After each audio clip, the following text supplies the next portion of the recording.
আমি মনে করি আলহামদুলিল্লাহ আমরা যে বিষয়গুলি চেয়েছিলাম আমরা সবগুলি আমার তথ্যপত্র আমরা পেয়েছি এবং আমরা মনে করি আমরা এক্ষেত্রে আমরা বলবো যে শতভাগ আমরা সফল কিন্তু আপনারা জানেন বাংলাদেশের একজন সংসদ সদস্য অত্যন্ত জনপ্রিয় তিনবার নির্বাচনে পাশ করেছেন।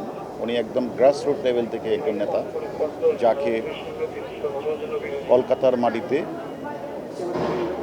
13 তারিখ দিকে তাকে হত্যা করা হয়েছে।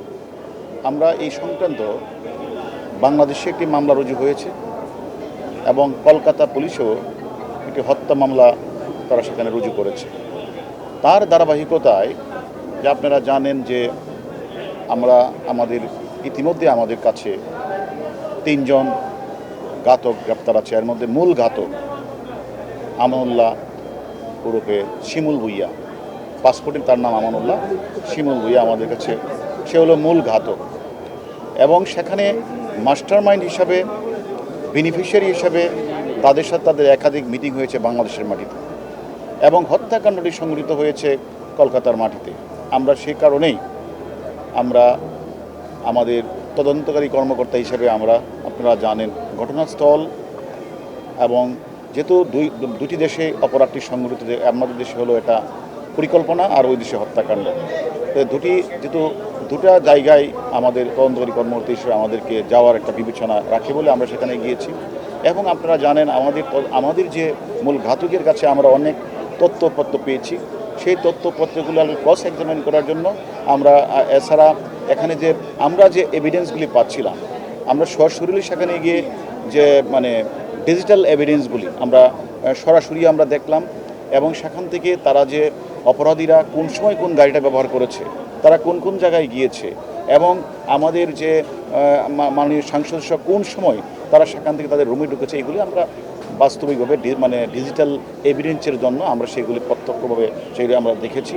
এবং আপনারা জানেন মামলার 362-364 চেতনা অনুসারে যতক্ষণ পর্যন্ত না ভিকটিম অথবা ভিকটিমের অংশবিশেষ অথবা খণ্ডিত অংশ উদ্ধার করা না যায়, সেক্ষেত্রে আসলে মামলাটা তদন্তকারী কর্মকর্তার ধরেন মেডিকেল রিপোর্ট, তারপরে সুরতহাল রিপোর্ট, ভিসেরা রিপোর্ট এগুলি জমা দিতে তদন্তকারী কর্মকর্তাকে অনেক বেগ পেতে হয় এবং এগুলি না হলে মামলাটা নিষ্পত্তি করা অনেক কঠিন হয়ে যায়। সেক্ষেত্রে আমরা মনে করেছি আমরা সেখানে গিয়ে সেখানে বিশেষ করে যে এখন মামলাটা দেখছেন সিআইডি পুলিশের চিফ মহোদয়ের সাথে দেখা করেছি। সেখানে একজন আসামি তারা গ্রেপ্তার করেছে জাহিদের সাথে আমরা কথা বলেছি, ক্রস এক্সামিন করেছি। আমরা ঘটনাস্থলে গিয়ে সেখানে এই রোদ আপনারা জানেন প্রচণ্ড বৃষ্টি ঝড় তুফানের মধ্যে আমরা আমাদের টিমকে সাথে নিয়ে কলকাতা পুলিশের সিআইডিকে সাথে নিয়ে আমরা ঘটনাস্থলও ভিজিট করি এবং সেখানে গিয়ে আমরা চাক্ষুষ ভাবে আমরা ওই যে এখানের অপরাধী যে আমাদের যা বলেছিল মূল ঘাতক, তার সাথে আমরা এখানে মিলানোর চেষ্টা করেছি এবং মিলিয়ে আমরা তার সাথে তার হুবহু মিলও পেয়েছি এবং তারা সেখানে কীভাবে অপরাধটি সংগ্রহ সেই সম্পর্কে আমরা তথ্য পেয়েছি। এবং আমাদের মূল কাজ ছিল একটা হলো যে আলামতটা উদ্ধার করা, আলামত উদ্ধারে আমরা কলকাতা পুলিশকে সহযোগিতা করা।